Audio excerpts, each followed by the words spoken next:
We're here with Coach Randy Shannon, defensive coordinator and linebackers coach. Coach, I guess first of all, this obviously you're the defensive coordinator now, co-defensive coordinator. How's that transition like been for you? Well, it's been a great transition. Working with the guys on defense has been tremendous.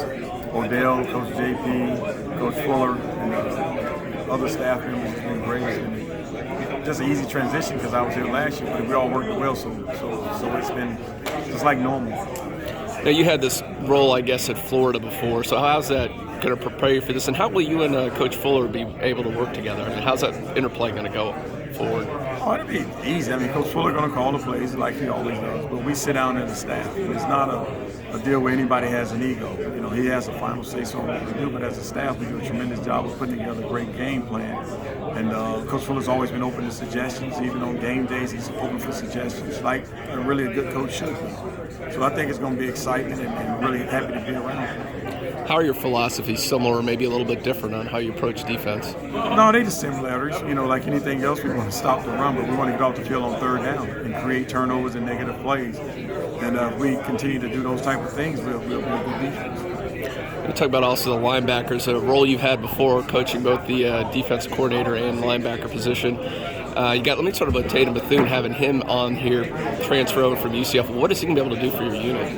Well, he's been a tremendous addition for us. A guy that understands defense, smart player, but also know how to get along with everybody on the team. Doesn't have an ego about anything. He just want to win games. And the guys has really adapted to him, and offensive, defensive players that really have. They all, communicate, they talk, and they, always talk to each other. Now, you have a little bit more of a veteran group than you had last year at that position. Obviously, guys like Kalen, DJ, Amari all coming back. What is that little bit of veteran presence going to do for you guys this year? Well, it makes you understand. It makes me understand, and make sure those guys understand on what we need to get done. There's no limit to what we can do if we just keep working hard and be able to communicate. The biggest thing is communication. They can communicate and continue to keep me on and off the field and understand what we're doing defensively. We're going to be fine. Now, Kalen really kind of came on at the end of last year. I mean, what has he been able to do to improve his game, and how has he been developed through the offseason program? Well, he's been working mentally on trying to get things done and correct the mistakes that he did last year. That's all we can expect him to do. He's been a leader. He's not a vocal guy. He's more of a sit down and talk to you type of guy. And that's all we want him to do, to be the guy that he can be and continue to be successful. So who are you asking to kind of step up in this unit and be the leaders of the group? You don't know. Leaders got to be created by themselves. I cannot force anybody to do that. None of us can.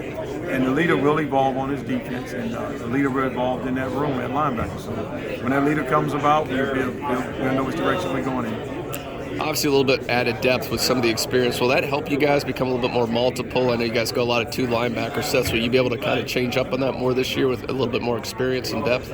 It's all predicated on what the offense is trying to do and what we do. We continue to stress on playing the best players on defense, and maybe three linebackers, and maybe two linebackers, and maybe one linebacker. But we're going to continue to stress those things, and the best guys always play, and that was Coach Fuller and what Coach Norvell always wants. Your first time, I guess, as a full-time coach, being involved in the off-season program, the tour of duty. I mean, what was that like, and how far did your guys progress during that session? It was a great experience. It's like anything else. You work hard, and you get a lot of things done. And it's kind of old school, but it was a great deal. You build character, you build mental toughness, but also you build a team that way. And I'm excited to which direction we're going in. The staff is excited. The players are excited. So we're going to line up, come tomorrow, Saturday, which is Saturday, and go out there and have a little spring football and get after it. Now, you said a little bit old school. You've obviously been involved in off-season conditioning programs at other schools.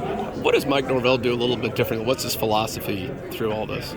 Well, his philosophy is just basically holding everybody accountable for being the best that they can be. I mean, he don't want anybody just to be average. Not a player, not a coach, not a student assistant, not a student manager, nobody. He wants everybody to be the best that they can be, and he's going to push you to be that way. And I think that's one unique thing that you can have in this team, that we're striving to be the best that we can be. All right, appreciate it, Coach. Good luck this season.